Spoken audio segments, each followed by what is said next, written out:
Good morning, everyone. It's another beautiful day in Florida. It's nice and crisp out. And we want to really get started in our gardens today. And to do that, we're going to cover two topics today that will really start getting your hands dirty and start getting your garden planted. We're going to begin with amending soils.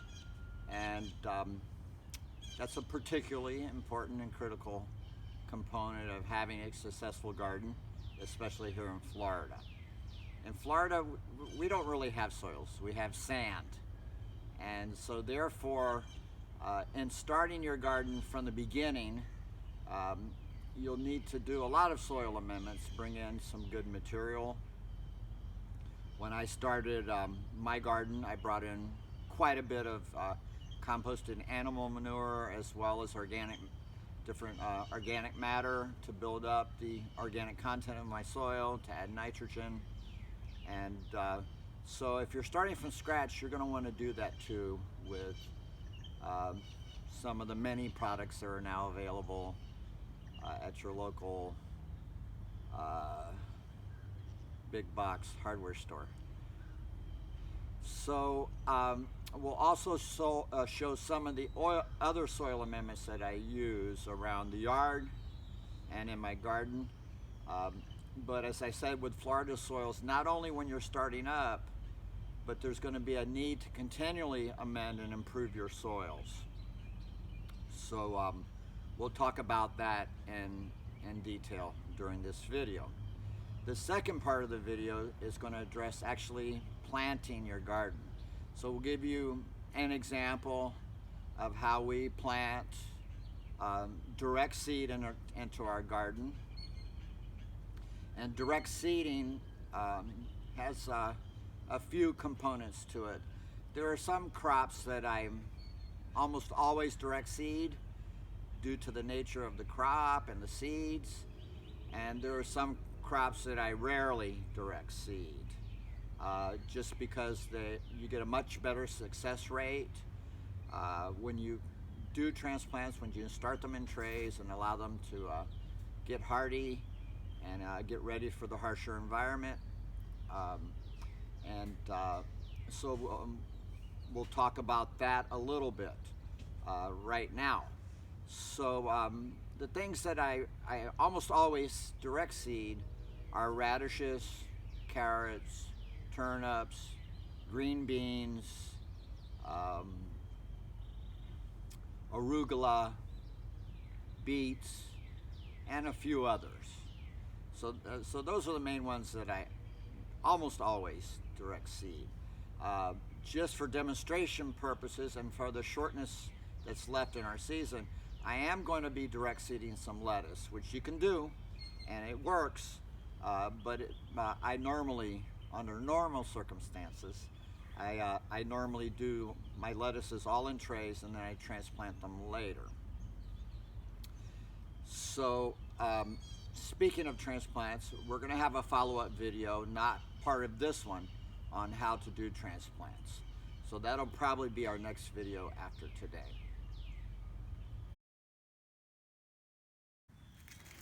So this is the kind of sand that we have in Florida. You can see there's very little organic matter. The one benefit, it's easy to get the grass out and the weeds. It's a lot easier to weed here. But the deficit is we really need to create our own soil.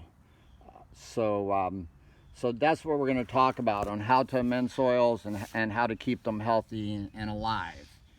That really is the difference between organic gardening and non-organic gardening. Is really you're feeding the microorganisms in your soil, and they are delivering the food to the plants. So you can see that this soil looks quite a bit different than the other spot. It's moist, it's got more organic matter, and And so it's alive and thriving. You can see how well all my plants are doing. So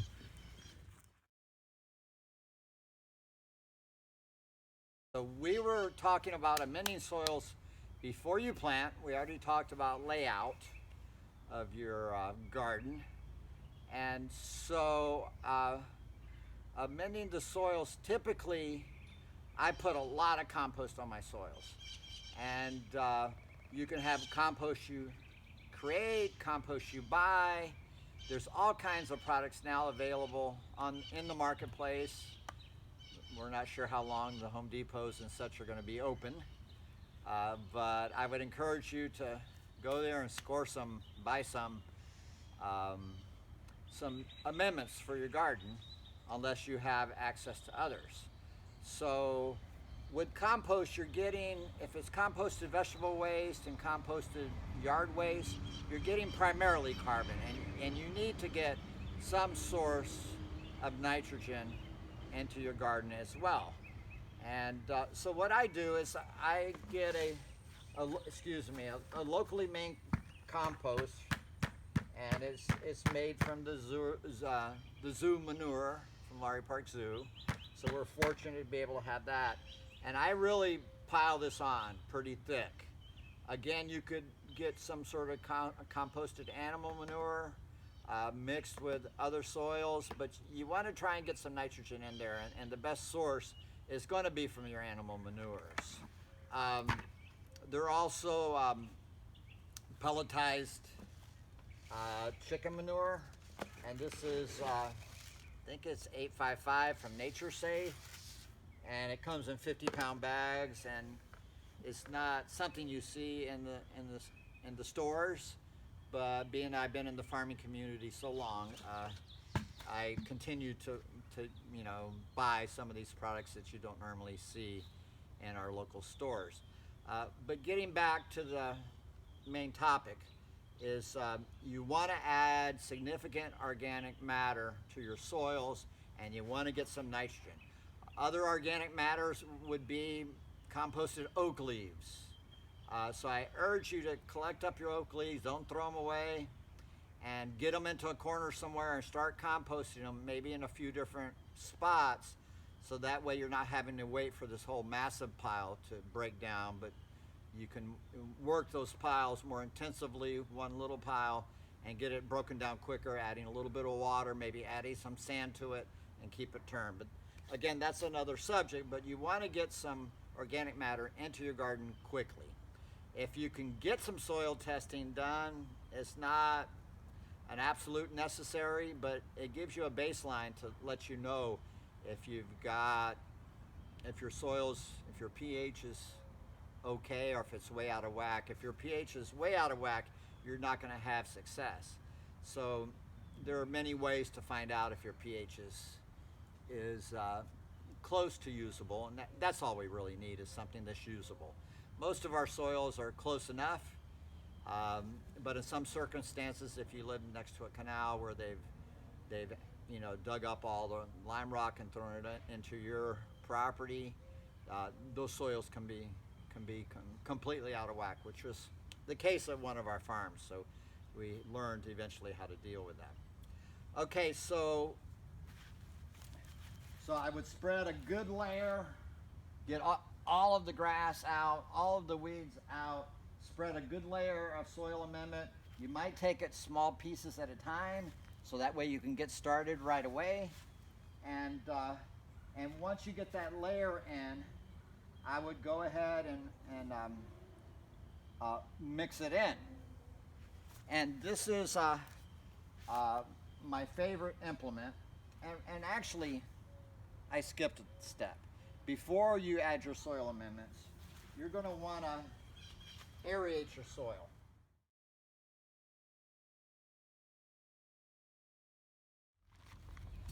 I did want to include one mention, reinforcement. This really is my primary gardening tool. On our last video, we talked about breaking up the grass when you're creating a new garden. This tool is excellent for that, and I use it on a daily basis whenever I'm gardening for preparing soil before I add soil amendments, and you'll see our use of it today. But it's just a regular potato fork. You can get them at your local big box hardware store, and they're not very expensive, and this is the one I use the most. They have better ones, nicer ones, more expensive ones, but this little, I don't know, $10 implement has been with me a number of years, and so I recommend you get one if you're serious about gardening here in Florida. Here showed up, so we have a volunteer that showed up, and his name is Alex. Wave to the audience, Alex. And so they're going to help me since I'm a little bit handicapped, and that way we can proceed with our video. So what we're doing is we're preparing one row that had already harvested out, and like I said, my soil is probably better than when you're starting from scratch, significantly better. But we're going to show you the method we'd use for preparing the soil and how we add a few amendments to make it better. So typically I put hay down when I don't have a crop in part of the garden. So I had put hay where I had already harvested out the crop, and now Alex is raking out the hay. And I like to buy several bales of hay, and I keep them in a spot because as they age, it actually becomes better. And one of the things he just did is he removed a big clump of roots, and you want to get those out because that particular root creates its seeds under the ground, and so you really got to get them from the bottom. So we pick all of those out, and you can see the little seeds there on the end. So once he has all that hay raked out, then we're gonna double dig, or dig the garden, and to aerate the soil, and then we'll add some amendments. So that's the next step. So Alex is currently finishing up one row, and you can see how he's digging with the fork. He steps on it, presses it in, aerates the soil, and he works back and forth all the way across until we get to the very end. So he started down there by that sunflower, by those pots, and he's worked his way slowly using the fork, digging in, aerating the soil, taking out any weeds, and it's prepped for our next step. So our next step is we're putting some hay down right next to our existing row.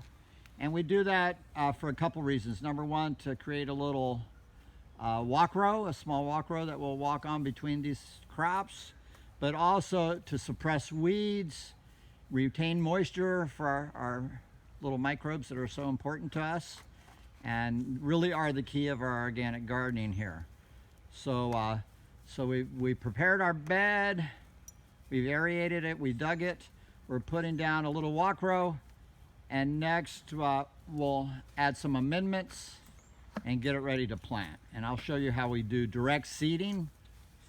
We use two methods of planting, direct seeding, or we use transplants. I have one episode coming up on how to do transplants.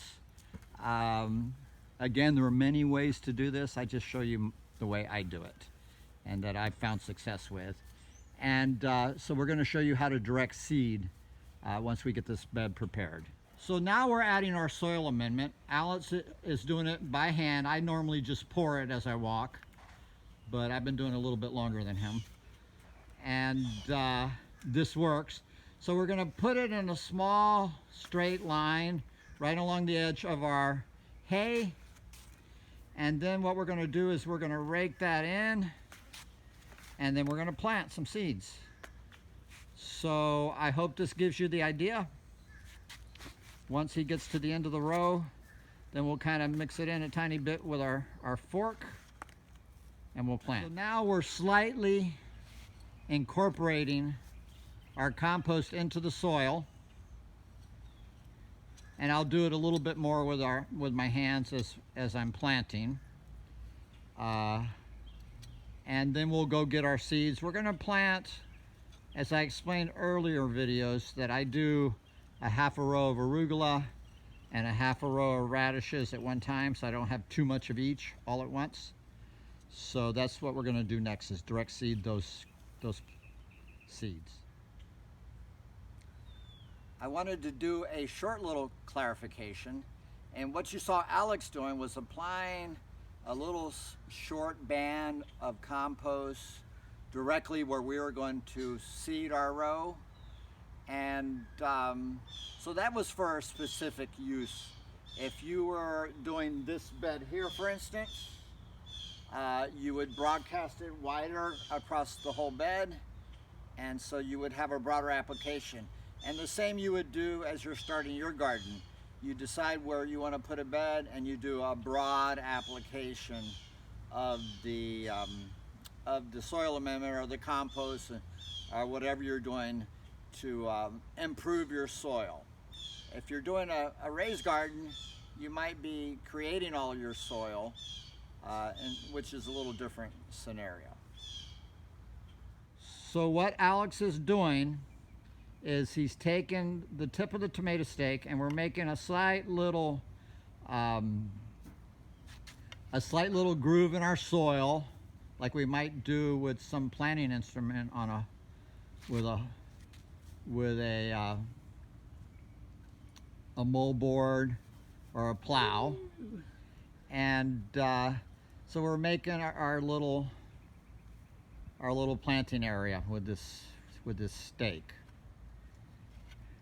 And so once he finishes that, we use a piece of string because the string is much better than my eye, and we'll show you the planting in detail next. Okay, so now we're getting ready to plant some arugula. It's one of my favorites. It's, like I said, it's getting a little bit warm, but I think I can probably get one more planting. At the very least, we'll have a demonstration. So you see we have our string, we prepared our bed, we added some compost, and now we're gonna pour some arugula seeds. So you can see we have a steady stream of seeds we put down, and we just pour them out of our packet. And I'm gonna do about half of this row in arugula, and then the other half in radishes. And I hope you see this well enough. Okay, so that looks like about half the row. Now the next important step is to cover this on top.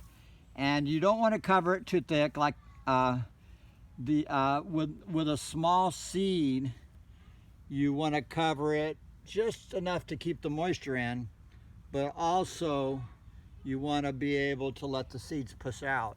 So I'll take in my hands, I'll take a little bit of soil, and I'll just cover it on top, you know, just a little bit, just enough, so that way, got a rock.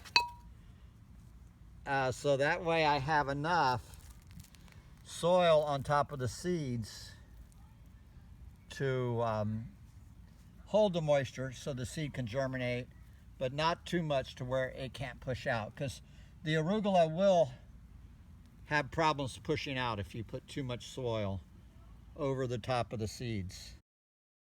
Okay, so now we're going to do radishes. Here I've got some French breakfast radishes. The package got old, so I threw it away. And they're older seeds, so I may go a little bit thicker with those on how I seed them.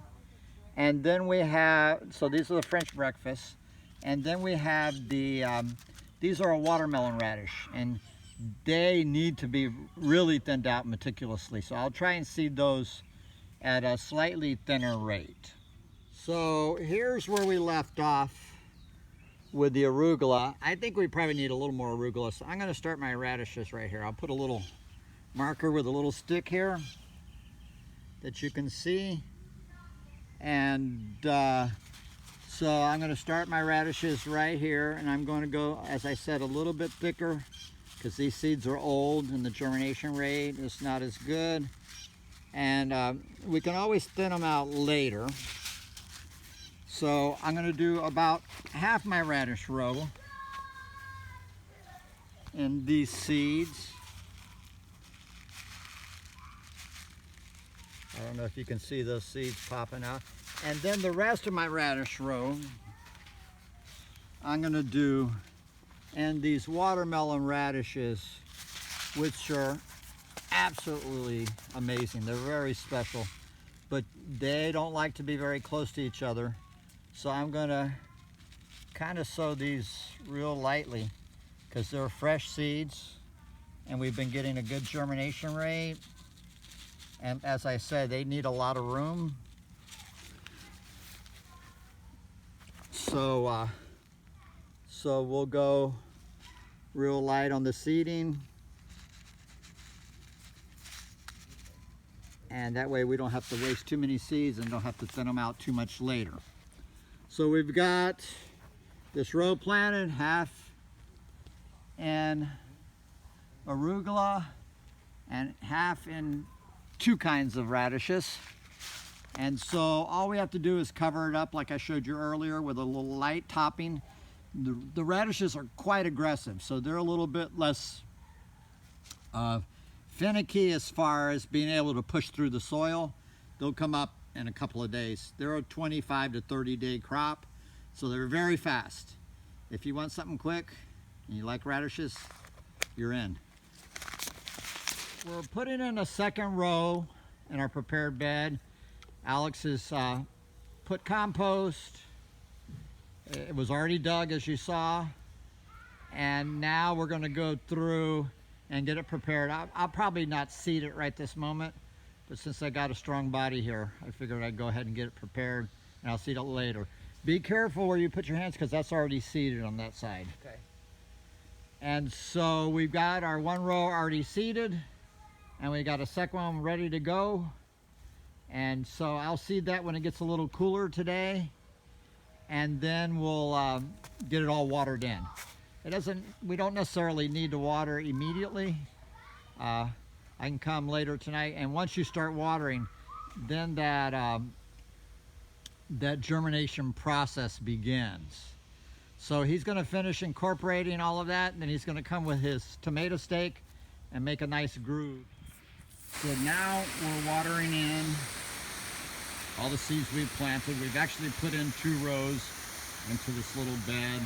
One row is arugula with radishes, and the other row was just direct seeding of some lettuce seeds. And so in a few days we should start getting some results, and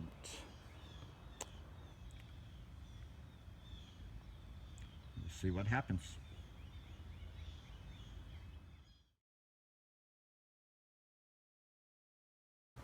Okay, so we've kind of gotten a good start. We talked about soils. We talked about ways to amend them. We spoke on how to prepare your soil by digging it and getting it aerated. We spoke about putting your compost on and preparing for planting, and then we covered planting, and so we got you most of the way there. One thing I did miss on amendments is my trusty fish emulsion, which I have been using for decades. It's not a vegan fertilizer because it does come from fish, and but I've been using it for a long time, and I used to have a tractor with a tank on it, and I spray that stuff, and it's a little got a special odor to it, so many people don't like it. My fiance isn't particularly happy on days that I spray fish emulsion. But it works really well. You can use it as a drench, which I do on a lot of my edible landscaping, my trees, and you can spray it right on the leaves, which I did quite often as a farmer, and you can see the difference in the crop the next day. The basil's just happy as can be. You can really see the difference in one day. So that's called a foliar application when you spray it. And there's other things you can use on foliar applications. Maybe we'll do a short segment on that. The other main thing we didn't talk about was irrigation. And when you're first starting out, I mean, I was doing this whole landscape with a series of these. This is an oscillating sprinkler, and I like them because they're gentle, and you can adjust them to cover certain areas. They're real good when you lay out 4x8 beds, and this entire garden and all my landscapes in the front, they were all watered by these, controlled by a little battery-powered timer you can put right on your water spigot. Orbitz makes a real good one. And that's how I got started here. Eventually I put in a quite elaborate and very effective irrigation system, but this is how I started, and this will work for you.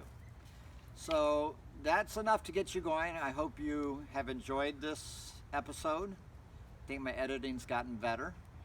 And I hope you tell your friends and spread the word. I'd like to help as many people as possible if they're so inclined.